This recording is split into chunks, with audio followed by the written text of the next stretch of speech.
We have profile, applying to jobs, your portfolio, your energy, and what you should know before you start or you're already starting. Let's start with the basics. Your profile. Boom. Who are you, what you do? Profile, video production specialist. What are your very concise skills, as concise as possible? X, Y, Z. List them down. You need to niche down. So this is my own example, but it's not good. It can be a lot better. Helping businesses achieve success through compelling visual storytelling. A better version of this would be helping medical spas achieve success through Instagram Reels. Why is this better? Because it's more specific, and for example, if you find the person on Upwork that's a medical spa and you send them your profile with both of these descriptions, what do you think will pass as a better description to them? Is this one, because they can find them themselves in your description. Moving up, that is moving down. Job success score. This is my personal job success score. It's horrible. You need to be rated at least 85 or 90 to expect Upwork to be a sustainable form of you getting money or a sustainable job. I can allow myself this because I switch clients very fast and I explore different niches, so I'm still being it updates very slow, so I'm still suffering from my past mistakes, if you can say that in that matter. So the profile is pretty basic, nothing nuclear science about it. List the concise skills, niche down if you can, and improve your job success score. Now let's see how the profile looks like. This is your profile page. You have your name, where you're from, your job success score, and your specific title, tagline, skill, whatever you want to call it, hourly rate, and similar. This should be like your passport. We need a brief introduction, who you are, what you did, how you did it, and what exactly do you offer. You can add a little pizzazz or flair, marketing flair, and your contact. It's that simple. But now, just to show you how Upwork is not the most fair website ever, so this is my job success score. Okay, but watch my actual job success score. 5 stars. Okay, disregard this. 5 stars. 5 stars. And these are all most recent. 5 stars. No feedback, but okay budget. 5 stars. And then, because of one review at the start of the year from a person, you can judge a project essentially by its budget. If the budget is not huge, it doesn't carry weight, you can say it. Of course, a lot more weight is carried by, just comparing now, so 50 and 350. Of course, this carries more weight than this, but you need to read for what? Okay, so digital social marketing specialist. Great guy, awesome enthusiasm, should focus on content creation. This was a salty review, and I can prove it why, because a current job is a manager, meaning I look at statistics, analytics, and it's still going on. It started in September.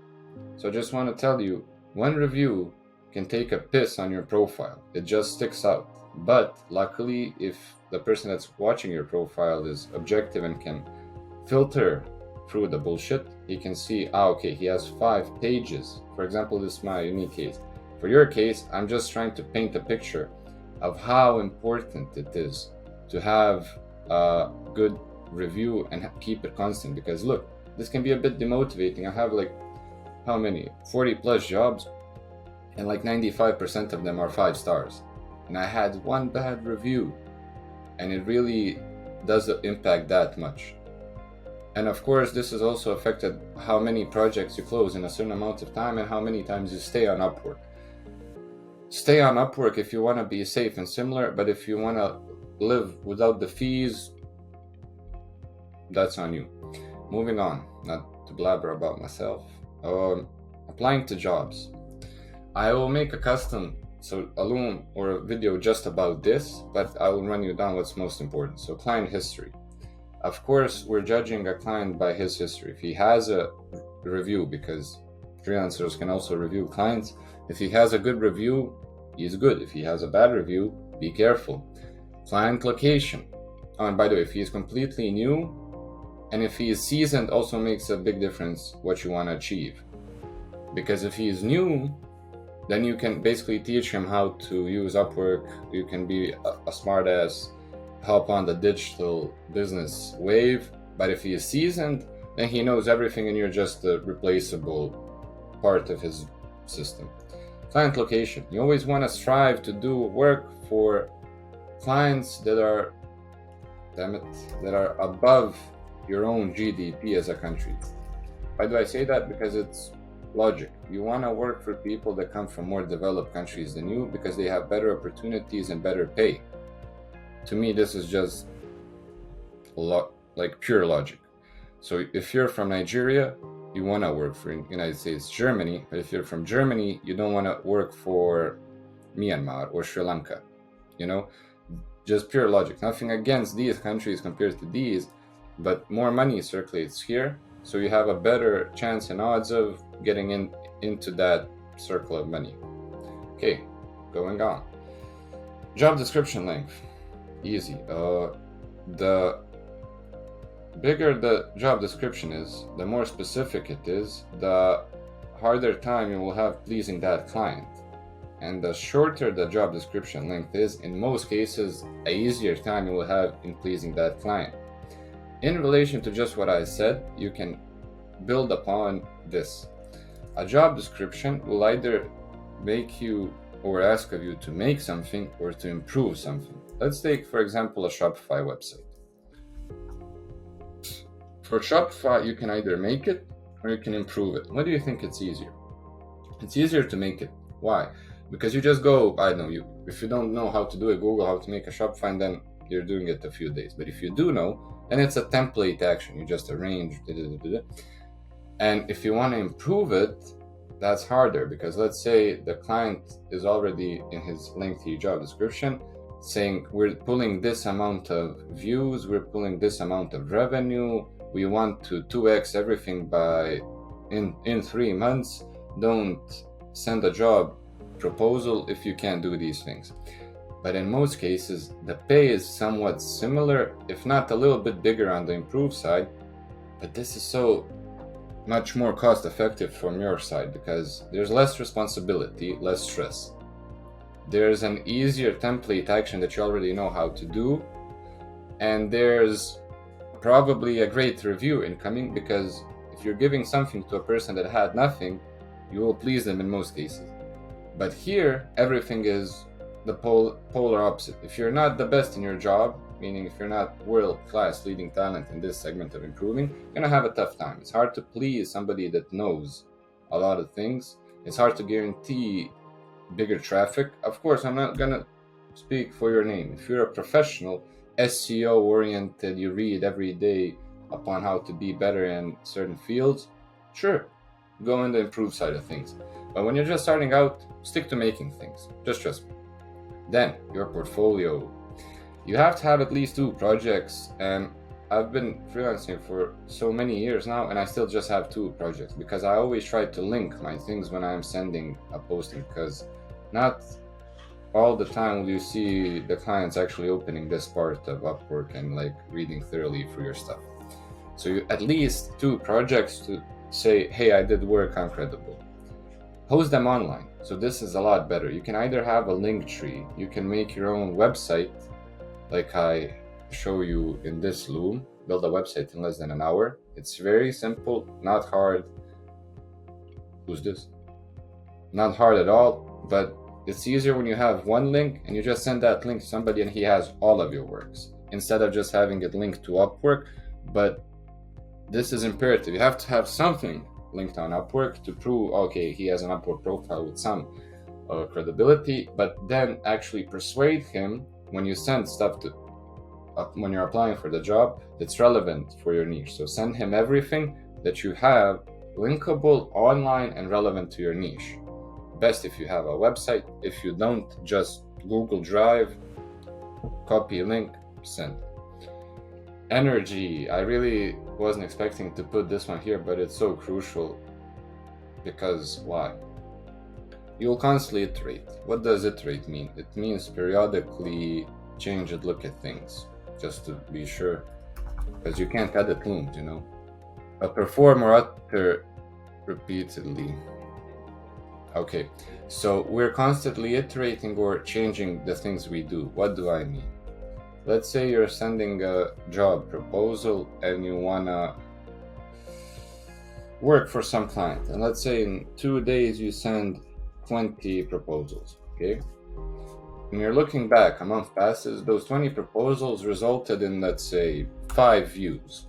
You'll see this on Upwork, it works like that.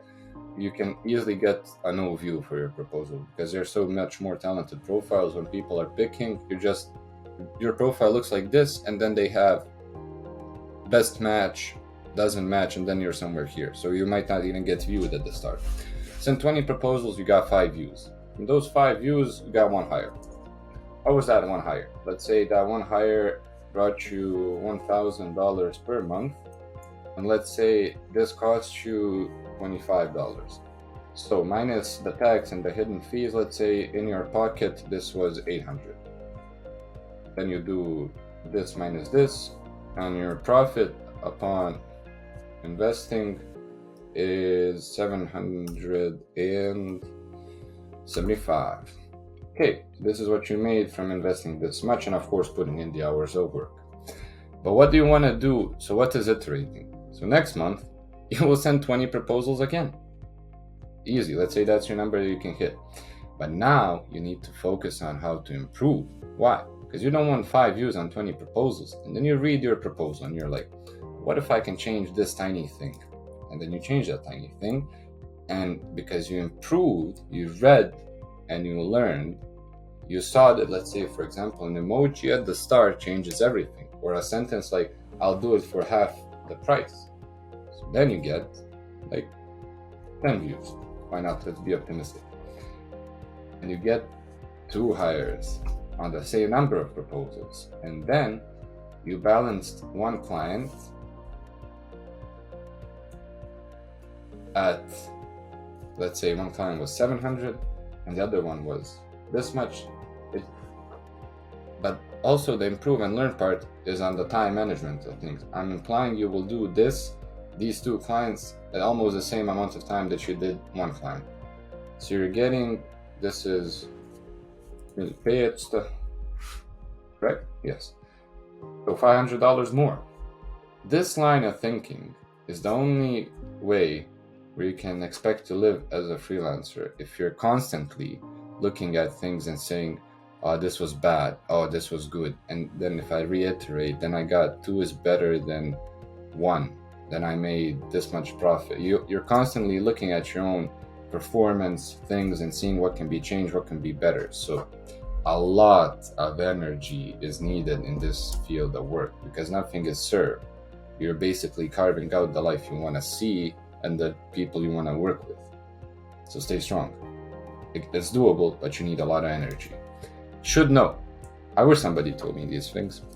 Connect costs. So if you want a job, you need to spend money to apply. Let's see how much my job reports connects history. So, and the available badge costs you 1 connect per day. Wow. That's basically a badge on your profile that says, yes, he is available. 10 connects is $1.5, but if you want to do something decent, so $15 is 100 connects. On average, now that we look at the find work, you will see, where's the connects needed? Connects? I need to click on the job to see that. Wow, okay. Wow, 12 connects. When I just started Upwork, people were posting jobs and it was like 6 connects was a lot. Now that's not even little. So 12 connects and 100 connects was 100 connects is $15. And if a good job posting costs you 12 connects, that's 100 divided by 12, which gets you $20. Oh my god, that's so little. Why am I saying it's so little?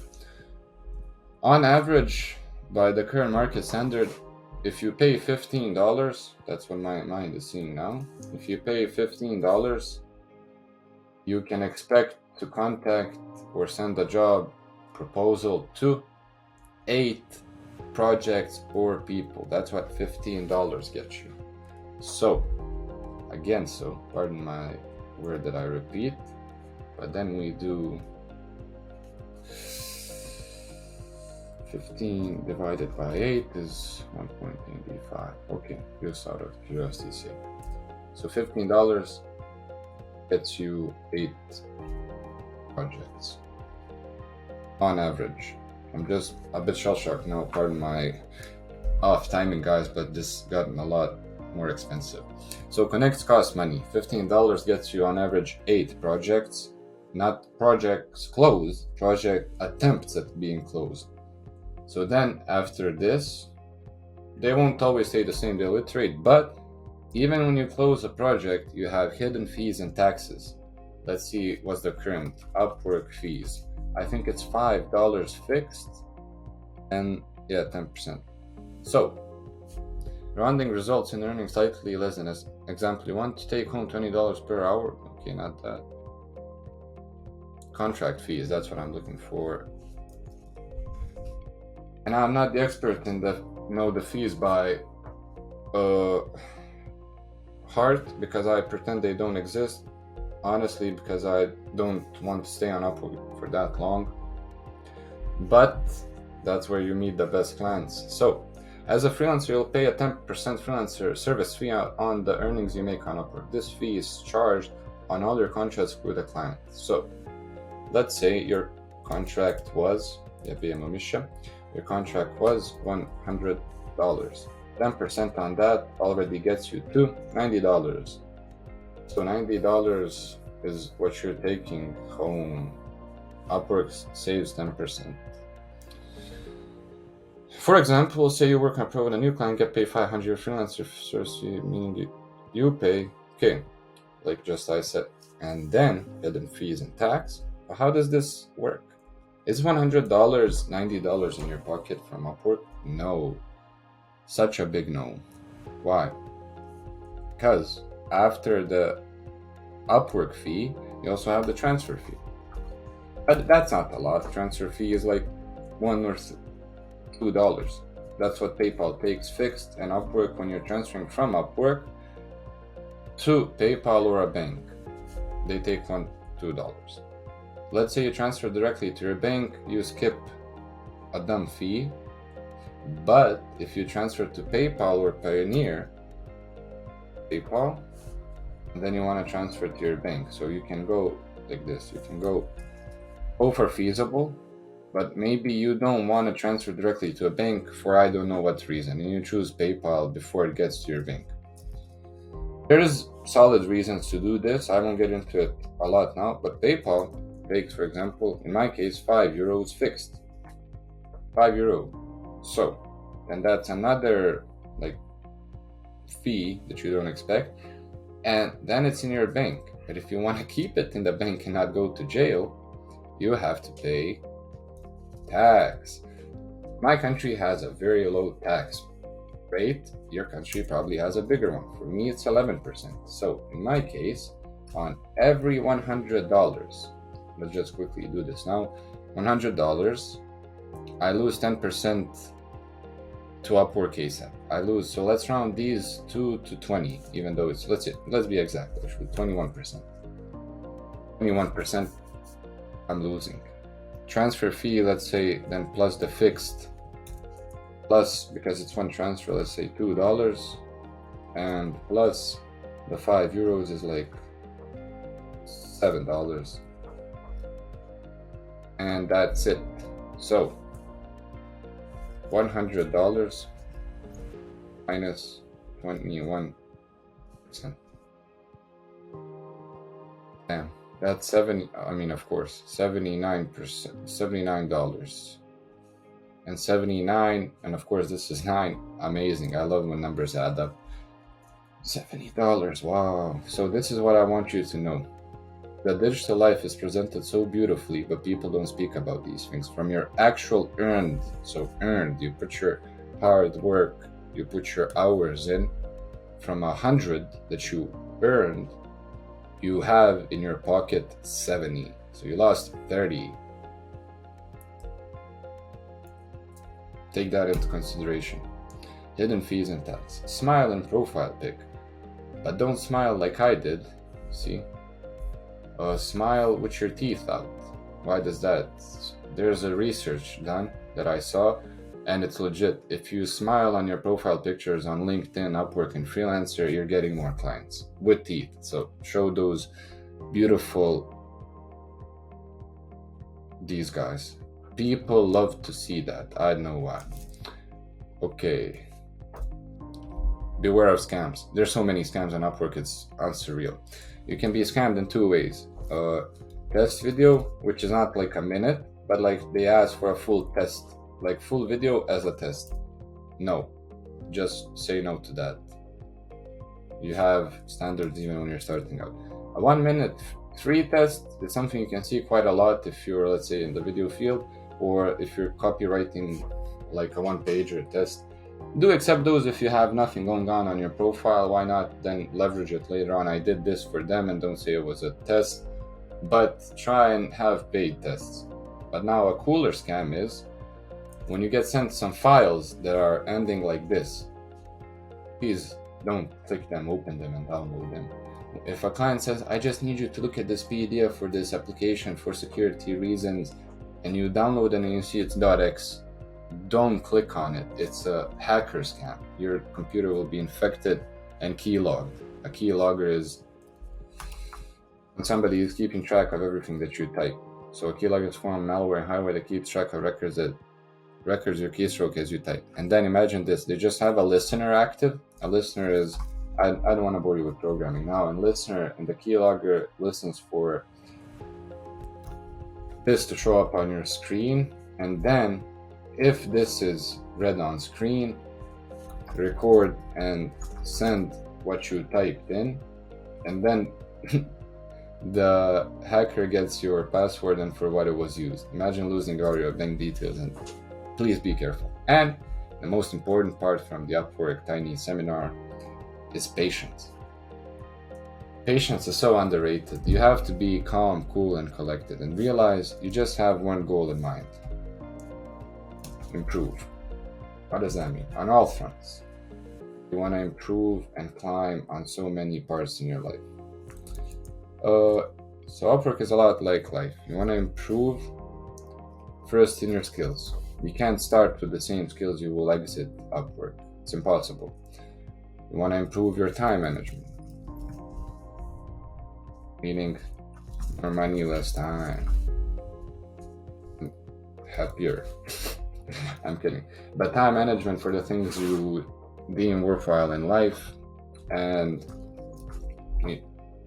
actually, when you're just starting out, you need to be more psychotic, so no balance if you're just starting out. I'm kidding. But Upwork is a lot like life. You need to improve your skills, time management, balance. You need to be hardworking, but you need to realize that nothing happens overnight.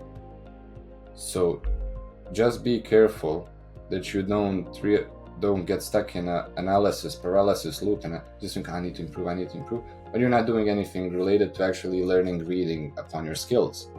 But then you realize, I'm not changing the way I work, I'm not improving on the things I actually need to improve. This is, for example, me now, and this one. But it takes time. Nothing happens overnight. And just remind yourself, I'm putting in the work. Did I put in the work today? Yes, I did. It's a good day if you put in the work. The results come afterwards. Thank you for your time. And if you need some guidance that resembles this loom, go here and then go here. It's free. It's completely free. For now, until we're like overboarded, God bless, take care, and goodbye.